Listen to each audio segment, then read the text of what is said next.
Hello, this is Artsy Theta, and today I'm working on the covers for my new journals. Hi, so I'm going to do a voiceover today because this footage was over an hour long and I didn't want to bore you guys too badly. So here I'm showing you the covers that I have made previously, and I'm going to use a Cheerio box to make the new covers. These Cheerio boxes I get from Costco, and they're a little bit thicker than the ones in the regular grocery store. And that means that I can put two pieces together to make a thick enough cover versus having to use three. And I can usually get two sides out of each side of cardboard. So I've cut up my box, and I'm going to measure it out. Each cover is 5 3/4 by 8 3/4, and the spine is 1.5 inches wide. So I'm lining it up on my mat so that I get a good even cut. It's kind of slippery on my mat. And I have to be pretty exact in cutting it because it takes up just a little bit more than the full length or height of the box. So I get just a little bit of that fold in there. And here I'm centering it so I can count into the middle. Found the middle. And then I'm going to cut it in half. And they should be the same width. And because the Cheerio boxes come in pairs, they have this gummy stuff on them to keep them together. And I've taken that off. I don't want that on my book. It'll show through the paper that I used to cover the cover. And I'm lining it up, counting up, and I'm going to cut it to 8 3/4. So I'm going to take off part of the top in there.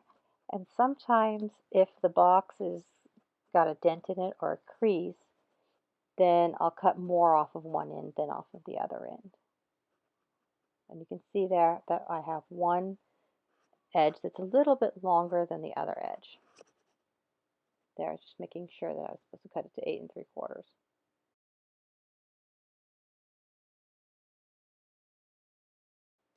Okay, and I noticed that the one edge was longer than the other, so I'm checking it, and it looks like I just need to take off about 1/8 of an inch. But I didn't need to add on to the other cover piece, which is a good thing because it's really difficult to add on more than it is to take some off. And I'm getting rid of the creases from the folded box edges. I'm going to glue them together. Here I'm using tacky glue. Sometimes I use a Yoo-hoo or a 3-in-1, just trying to make them stick together so that they don't come apart. It doesn't have to be really good. And there's some stuff on there, some glue on the inside of the box, and so I'm scraping that off.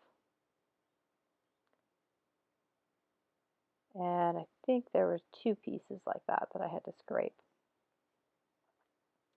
I'm going to glue the other side and checking them and going, oh no, one's a little bit too long. And yeah, I cut it at 9 inches rather than 8 3/4. Easy enough to take off a 1/4 inch. Like I said before, that's not a big deal. Cutting a bit more off is not a problem. And those 2 strips, since they're 1/4 inch, I will save to use as spacers. So here I'm cutting up the first half of the back of the spine, counting it out. It's got to be the same height as the covers to make it even. So I'm checking with one of the cover pieces to make sure that I've got the right length. And now I'll just cut off the right width. Then I'll go ahead and do the next piece of the spine. And I took the first piece that I cut and matched it up to the edge, straight edge, and then just cut along the piece, making score lines, and then I work my way up.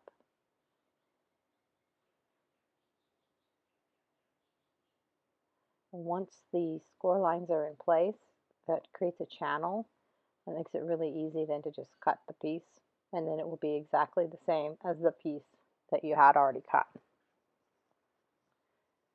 It makes that pretty easy. Then I've got my 3 pieces I need for my cover, and here are the 3 covers that I made before, and you can see how it takes 2 pieces of paper, of 12 by 12 paper, to make the cover. So there's a seam. So I've got 2 pieces of scrapbook paper, 12 by 12 scrapbook paper, and initially I wanted to keep that end piece, that design for the spine, but it wasn't wide enough after I measured my covers.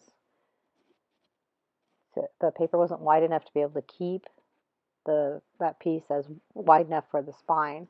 So I cut it off just to keep the design. And now I've got my 2 pieces to cover the cover with, cover the cardboard for the cover with.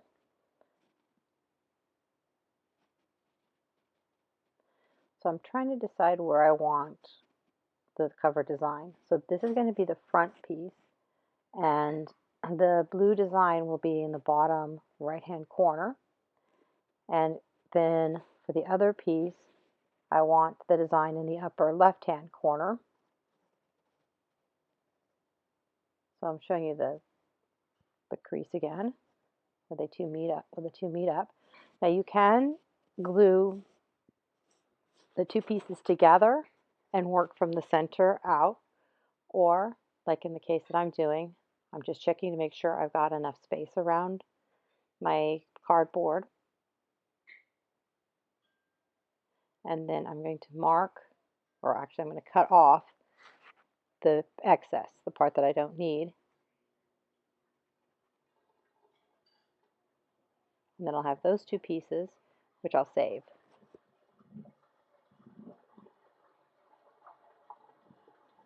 So next I'm going to glue down one cover, one piece of the cardboard on the paper for the cover. Then I'm going to straighten it out.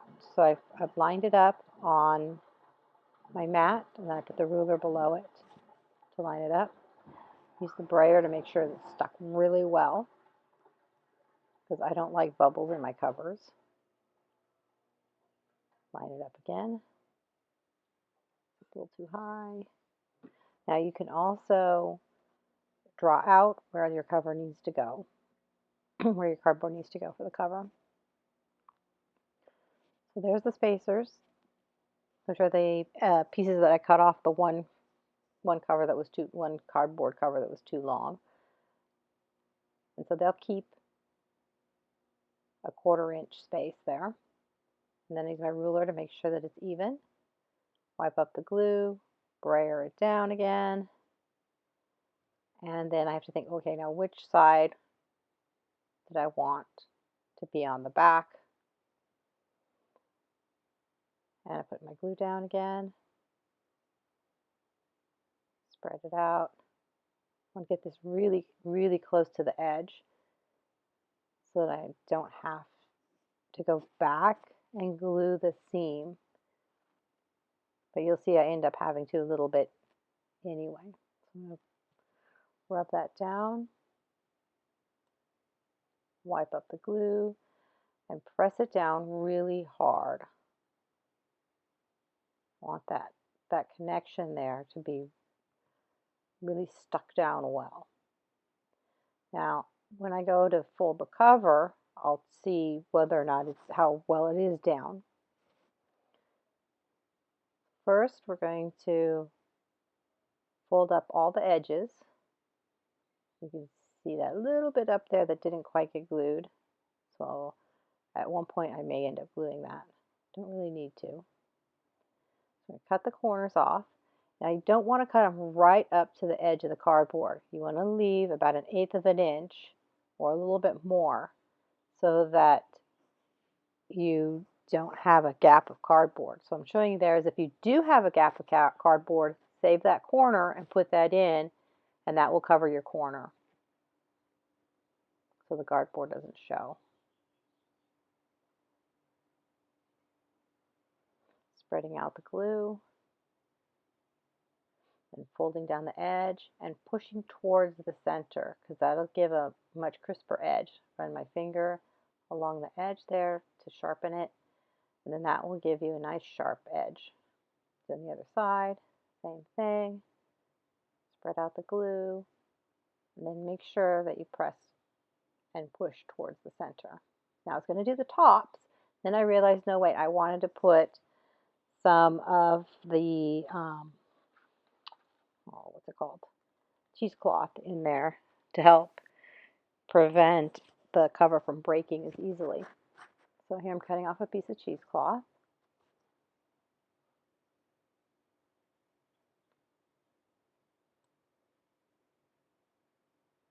And it's folded 2 or 3 times over. So here I'm undoing it. I just want 2 layers. It gets pretty unwieldy. I'm trying to decide whether or not I want the cheesecloth to go all the way to the top and bottom, or whether I want it to be inside the paper of the cover. And I said, well, I want it to be just inside the cover. So I'm cutting it off. I'm trying to straighten it out, but it's a little bit difficult to straighten out. So I'm going to put my glue down. I want good coverage here. I'm going to spread it out.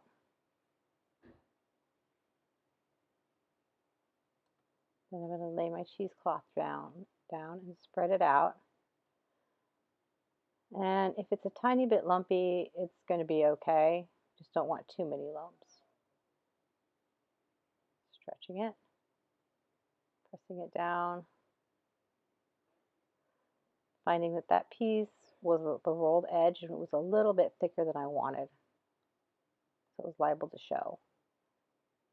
The folded pieces on the right are fine, they won't show. So now I'm back to gluing the top edge. Spreading out the glue, getting as good a coverage as I can. It will also be covered by a piece of paper, so if it's not as glued down as well as it should be, it's not that critical. That little piece is sticking up there, I'm going to need to glue. So I'm taking a little bit of glue from my spreader, putting it on there. I'm going to do the other side, same thing. Make sure you press it down, you're pulling towards the center. I thought about using that piece on the inside. And I thought, well, no, I didn't really like that. Then I'm folding over, checking my edge there, that connection, and it's not glued down as well as I'd like. So I added some more glue there. Just spreading out the glue underneath the paper, folding it down. Yep, it works. Good. So the next is to figure out what piece I want to have go down the back of the spine to cover up that seam. Decided not to use the crackle paper. I decided I liked this paper better. So now that I've decided what I want for the back spine, here I'm showing you after what it looks like after it's covered, and there's a piece of cardboard underneath there to make that lift up, and then I had to do a quick flip through. This one's really pretty. Now we're back to working on the cover of the covering of the spine.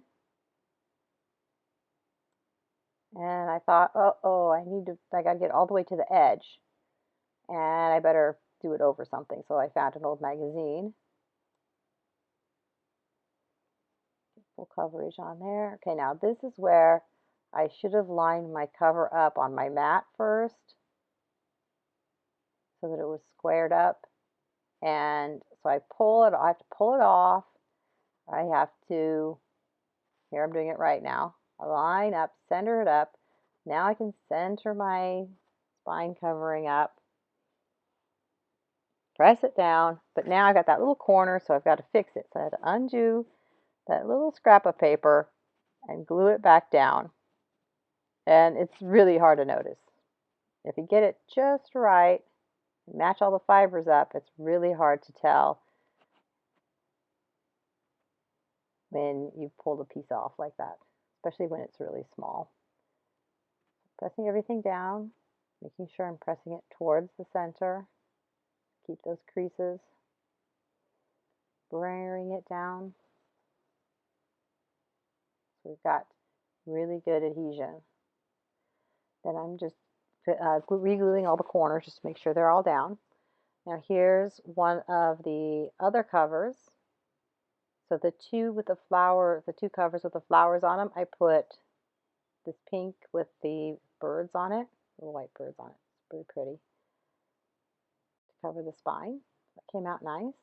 And then the cover that you saw me make earlier, I thought about using that piece, but it's just not wide enough. So I didn't like the way it looked. So I decided to try out some of my coffee dyed paper that I scanned and printed. I said, oh, I really like this one. So I put that one on there. And there they are. All of them are done.